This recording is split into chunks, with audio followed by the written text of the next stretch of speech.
Hello friends, स्वागत है आपका अपने चैनल हिंदी ज्ञानोदय पर। जैसा कि आपने देखा कि पिछले वीडियो में हमने एसएससी में आने वाले प्रश्न पत्र के ऊपर चर्चा की थी। हमने देखा था कि प्रथम प्रश्न पत्र के प्रथम सेगमेंट यानी हिंदी ग्रामर में किस तरह से प्रश्न पूछे जा रहे हैं और किस क्षेत्र से पूछे जा रहे हैं।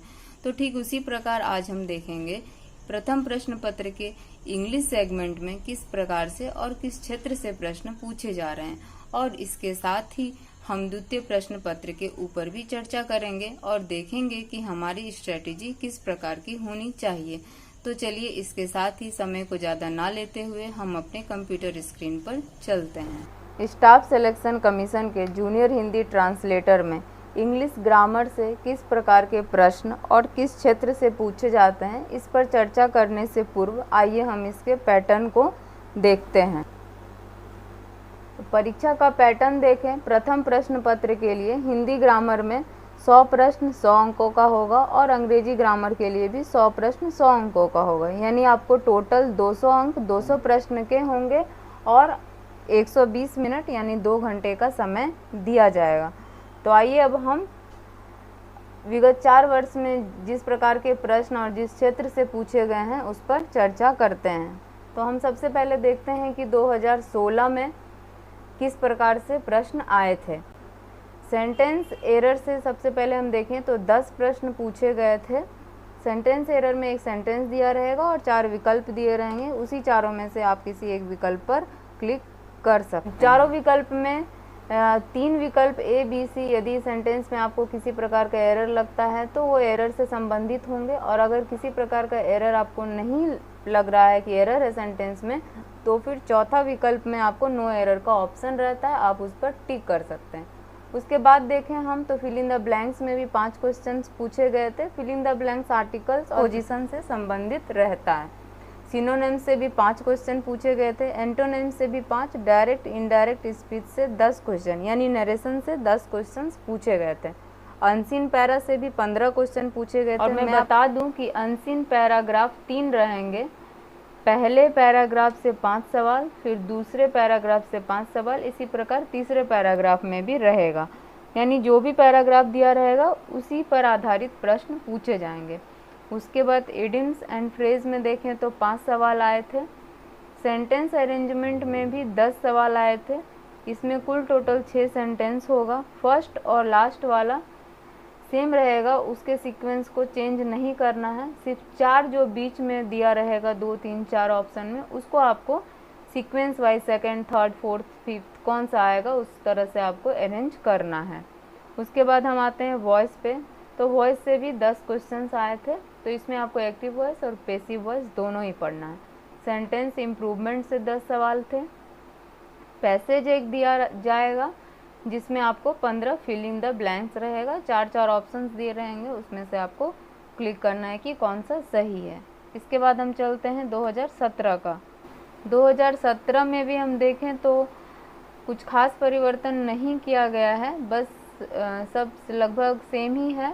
बस यहाँ पैसेज में जहाँ वहाँ 15 फिल इन द ब्लैंक्स था, यहाँ 5 बढ़ा दिया गया है। यहाँ 20 फिल इन द ब्लैंक्स आएंगे और बाद बाकी सब लगभग सेम है। अब हम 2018 को देखें तो 2018 में भी सेंटेंस एरर से 10, फिल इन द ब्लैंक से 5, सिनोनिम्स एंटोनिम्स लगभग सब समान ही है। बस यहाँ सेंटेंस इम्प्रूवमेंट में हमने इससे पहले देखा था 10 आए थे और 2018 में 5 आए थे। तो हम देखते हैं कि 1-2 सवाल आगे पीछे हो सकता है, किसी में कम किसी में ज़्यादा। देख रहे हैं कि 2016, 17 और 18 तीनों में सेम तरह का पैटर्न यूज किया गया है।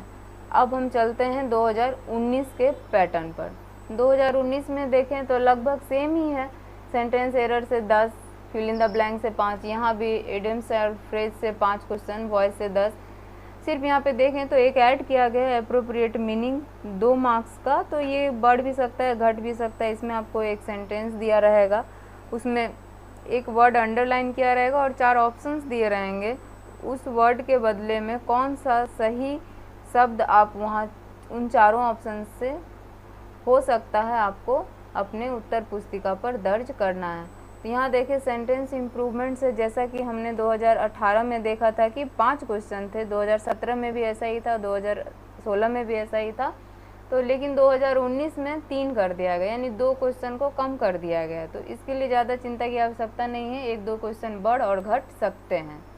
तो चलिए अब हम बात करते हैं दूसरे प्रश्न पत्र पर। हिंदी और अंग्रेजी निबंध के लिए मैं प्रीफर करूँगी कि न्यूज़पेपर का संपादकीय ज़रूर पढ़ें, चर्चित विषय का अध्ययन ज़रूर करें, यानी जो करंट में चल रहा है।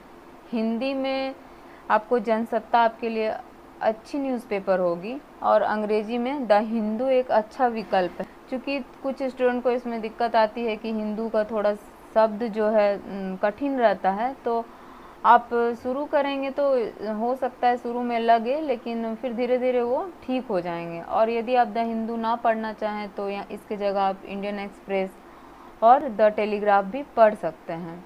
अब हम बात करते हैं अनुवाद की, अंग्रेजी और हिंदी की। तो इसके लिए मैं प्रीफर करूँगी कि सबसे पहले आप इग्नू के मटेरियल्स का प्रैक्टिस करें और इसको करने के बाद आपका अनुवाद काफ़ी अच्छा हो जाएगा। किसी ऐसी पत्रिका का चयन करें जो दोनों भाषाओं में मिलती हो तथा उससे अनुवाद की तैयारी करें, तो इस पत्रिका पढ़ सकते हैं।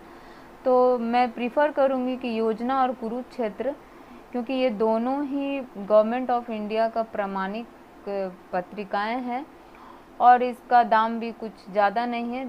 यदि आपको न्यूज़पेपर और इन पत्रिकाओं को प्राप्त करने में किसी प्रकार की असुविधा हो रही है तो आप हमारे कमेंट बॉक्स में कमेंट करें। हम बहुत जल्द टेलीग्राम चैनल शुरू करने वाले हैं जिस पे आपको ये सारी चीज़ें निःशुल्क PDF के रूप में उपलब्ध करा दी जाएंगी। और साथ ही यदि इन सब चीज़ों के अलावा किसी अन्य तरह का आपके मन में डाउट है तो आप हमारे कमेंट सेक्शन में कमेंट कर सकते हैं। इस प्रकार आपने देखा कि स्टाफ सिलेक्शन कमीशन यानी SSC के प्रथम प्रश्न पत्र के द्वितीय सेगमेंट यानी इंग्लिश ग्रामर में किस प्रकार के प्रश्न पूछे जाते हैं और हमें किन किन क्षेत्रों में फोकस्ड होने की आवश्यकता है, तथा इसके साथ ही हमने देखा कि द्वितीय प्रश्न पत्र के लिए हमारी रणनीति क्या होनी चाहिए, किस प्रकार से हम उसे तैयार करें। तो फ्रेंड्स, आपको ये वीडियो पसंद आया हो तो कृपया इसे लाइक करें, सब्सक्राइब करें तथा अपने दोस्तों को भी शेयर करें।